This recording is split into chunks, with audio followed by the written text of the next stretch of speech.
langsung aja kita pasang RAM-nya ke dalam motherboard. Nah, RAM itu fungsinya untuk menjadi memori sementara komputer yang dapat diakses oleh komputer secara cepat dan hanya bisa berjalan atau mengingat saat komputer sedang hidup. Apabila komputernya mati, maka ingatan memorinya akan hilang. Nah, tadi itu cara memasang RAM-nya tadi dimasukkan ke ujung dengan ujung RAM-nya yang ada emasnya dipasangkan dengan ujung RAM. Nah, ini sekarang kita masukin CPU. Tadi caranya adalah sebagai berikut, dibikin, kita buka tangnya, pengamannya, lalu kita pasang CPU-nya. Dan CPU ini fungsinya untuk menjadi otak utama dari komputer tersebut yang menjalankan sistem logika, yang menjalankan operasi aritmatika, dan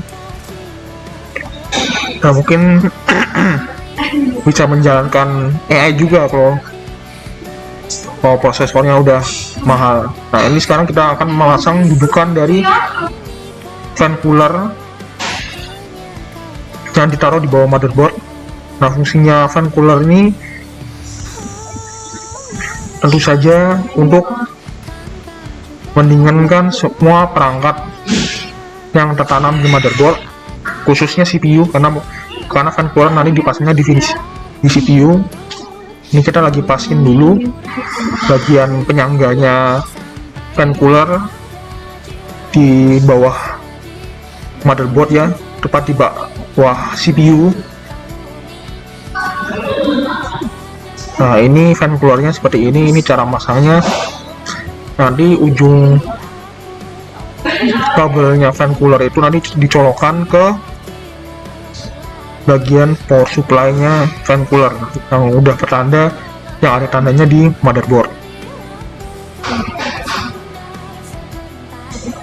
Ini aku lagi ngepasin. Nah, sekarang tinggal direkatkan dan dicolok sumber dayanya buat ini, sumber daya kelistrikan buat fan coolernya ke dalam colokan itu di motherboard, dan lalu kita masukkan motherboardnya yang sudah terisi sama RAM ke dalam box CPU. Cara memasukkannya adalah sebagai berikut, yang ada port-portnya ditaruh ke luar. Dan oke, karena tadi aku belum jelasin fungsinya RAM itu apa secara jelas. RAM itu jadi fungsinya untuk menyimpan memori komputer secara sementara dan untuk menyimpan memori di komputer secara cepat supaya aplikasi bisa berjalan dengan cepat. Dan ini RAM-nya DDR4 8GB atau 4GB itu. Cara pemasangannya, nah ini yang bagian emas-emas ini dan lubang disamakan ke port RAM yang ada di motherboard. Dan aku habis ini ngasih tahu nih namanya CPU-nya udah kepasang di motherboard. Nah, itu fungsinya buat menjadi otak utama atau core of the core-nya dari komputer. Fungsinya itu menjalankan aplikasi, menjalankan proses aritmatika, menjalankan data, membagi alur data, dan lain-lain. Oke, ini motherboardnya dengan CPU dan RAM sudah terpasang. Tadi barusan yang dipasang baru single channel, sekarang RAM-nya juga dual channel 8GB sama 4GB nggak masalah. Nah, ini bukan motherboard. Nah, motherboard ini fungsinya untuk menjadi tempat fisik dari semua perangkat yang ada untuk menggerakkan PC, dan juga untuk menyuplai kelistrikan ke dalam perangkat-perangkat yang dibutuhkan untuk PC. Nah, motherboard ini itu juga ternyata juga punya chip sendiri. Itu baru lihat. Nah, fungsinya chipnya itu apa? Nah, chipnya itu jadi BIOS UEFI, yang mana itu fungsinya itu membangunkan semua perangkat dari keadaan mati menuju hidup. Ketika kita menekan tombol hidup, nanti maka si BIOS UEFI itu akan membangunkan semua perangkatnya itu, kecuali dalam mode sleep. Nah, sekarang yang aku pegang ini adalah namanya hard disk. Nah, hard disk ini fungsinya untuk menyimpan data secara permanen. Nah, nanti kan kalau RAM kan ini kan cuma sementara doang. Kalau hard disk itu bisa permanen dan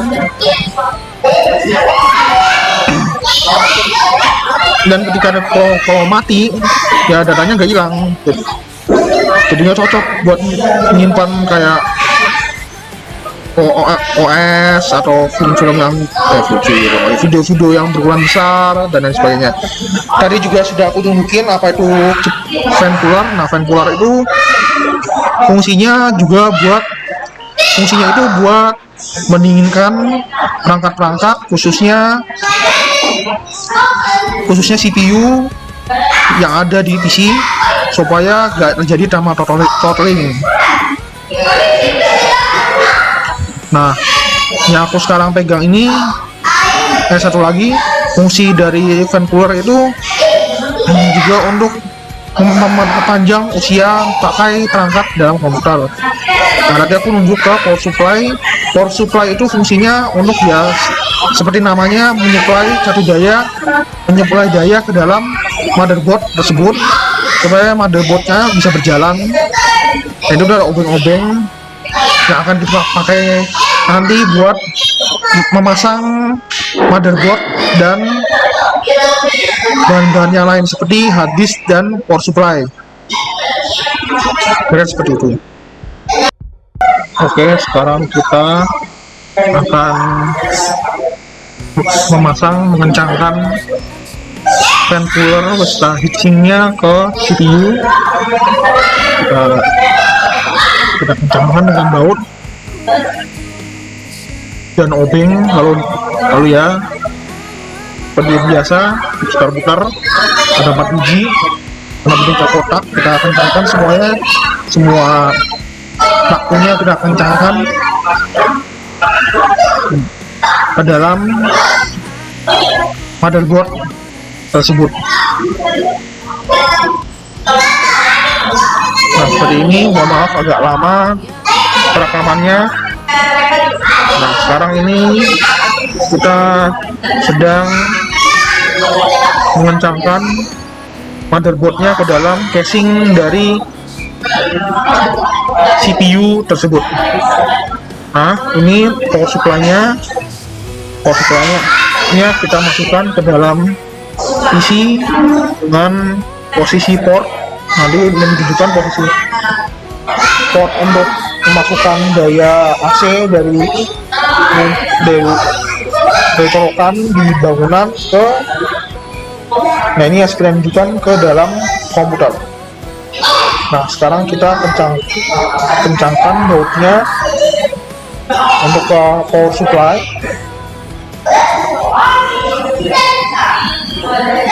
Seperti ini, kita kencangkan dengan hati-hati pakai obeng.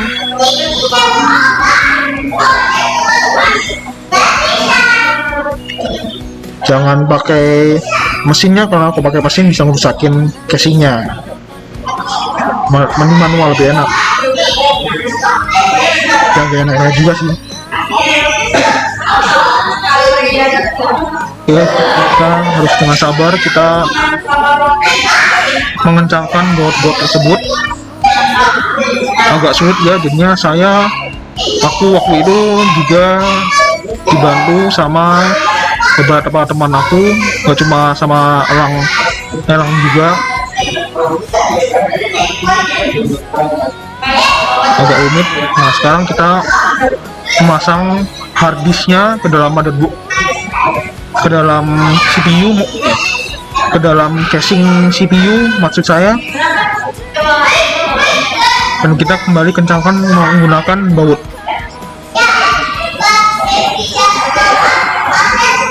Nah, kita raba-raba dulu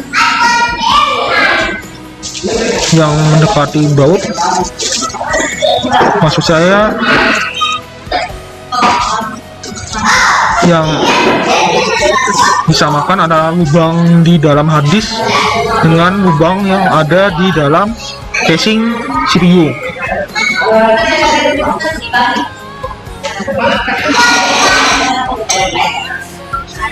Ya, oke, masih menyesuaikan. Kita geser-geser hard disknya sampai ketemu yang cocok, baru nanti kita dikencangkan bautnya. Harus presisi ya, karena nggak presisi bisa jatuh nanti, geli-geli kalau bahasa Jawanya.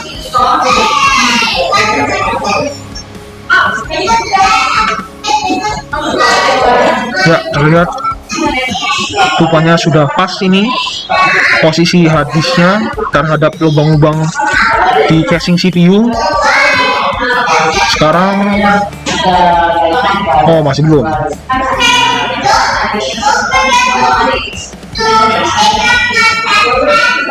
Nah, ini untuk pengajian hard disk ini juga saya dibantu juga oleh teman saya, satu kelompok, Elang, dan juga beberapa teman lain seperti Ilham kalau nggak salah ikut membantu. Nah, ini sudah pas lubangnya, sekarang dikencangkan bautnya supaya hard disknya menempel dengan casing di CPU. Nah, kencangkan menggunakan obeng dengan hati-hati ya, sampai keras dan nggak bisa diputar. Oke. Yang masih satu bunyi itu, dananya terlepas lagi. Nah, sekarang ini percobaan kedua untuk mengencangkan hard disk ke dalam casing CPU. Apakah ini akan berhasil? Oke, kita sekali lagi kita putar. Ya, udah agak geli lagi, udah agak gampang goyang. Artinya berhasil untuk pengencangan CPU-nya. Nah, sekarang ini kita akan memasangkan kabel-kabel power supply ke perangkat-perangkat yang ada di motherboard sesuai dengan nama portnya, maksudnya sesuai dengan nama perangkatnya yang ada di dalam kabel port penyuplai listriknya. Ini kita samakan dengan port yang ada di motherboard, kita samakan lalu kita colok. Nah, ini juga kita colok juga ke hard disk untuk penyuplai dayanya, dan nanti penyuplai datanya, untuk komunikasi datanya nanti terpisah dari penyuplai daya. Ini baru penyuplai dayanya dulu yang dimasukkan. Oke, kita masih mencoba untuk menyambungkan kabel daya ke dalam hard disk, dan sudah terpasang dengan sempurna. Dan sekarang kita akan memasukkan kabel akses data dari motherboard ke dalam hard disk. Kabelnya seperti ini, warnanya hitam. Ini tersambung dari motherboard ke dalam hard disk. Portnya juga berbeda ya, dengan port untuk supply daya. Nah, dari hard disk ini kita colokkan ke dalam motherboard yang ada tulisannya storage seperti ini. Oke, sudah terpasang semuanya, tinggal kita pasang.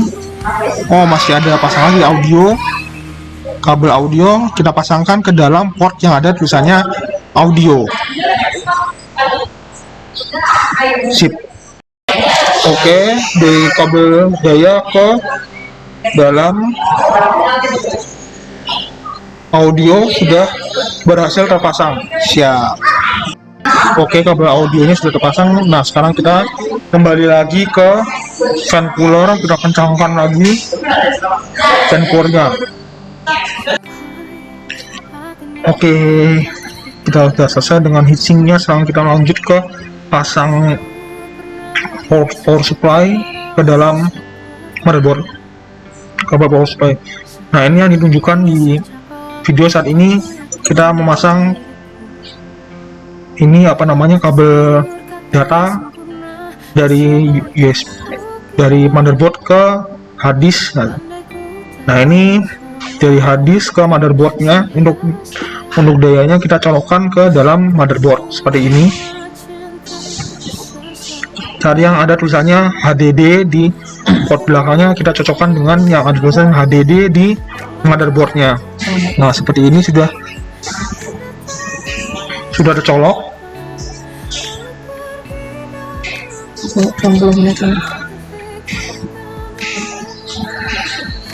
Ya, tercolok sempurna.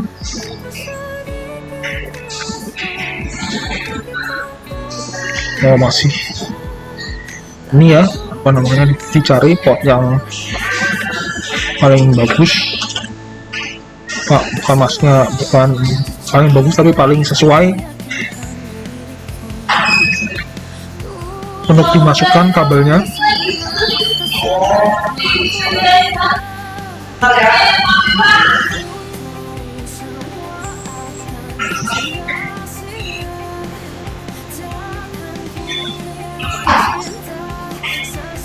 Oke, kabelnya dipasang dan berhasil. Agak cukup tricky ya, karena ada beberapa pinnya yang hilang atau memang sengaja nggak diadain karena arsitekturnya memang gitu. Nah, sekarang ini kabel power plus sama power minus kelihatannya ini akan dicolok ke dalam motherboard yang ada tulisannya yang sama, power plus sama power min.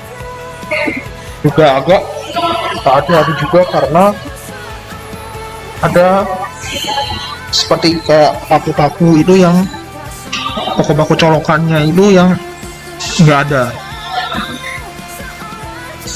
Jadi nanti disesuaikan antara portnya dengan ujung dari kabel power plus sama minus. Ya, aku masih berusaha nih untuk menyocokkan karena emang sulit, tulisannya juga kecil, portnya juga kecil.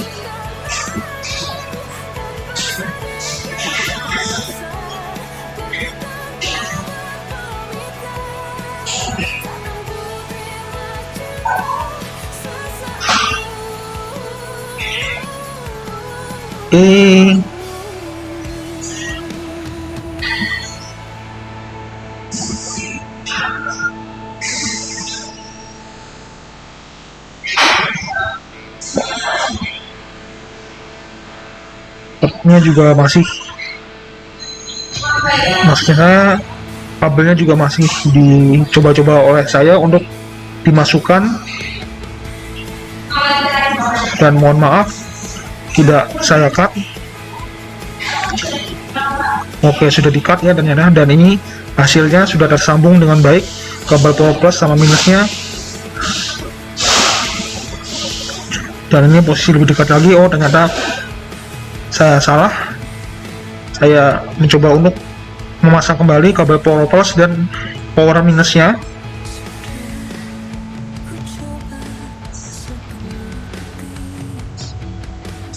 Harus hati-hati ya.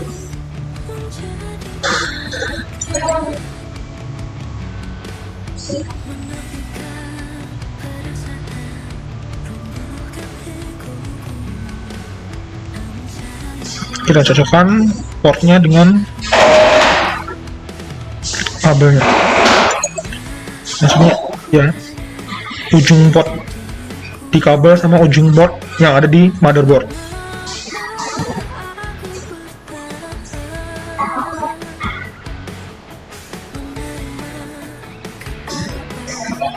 Nah, ini ada kabel lagi, tidak terlihat di sini. Ini kabel apa? Kita masukkan kabelnya ke dalam motherboard.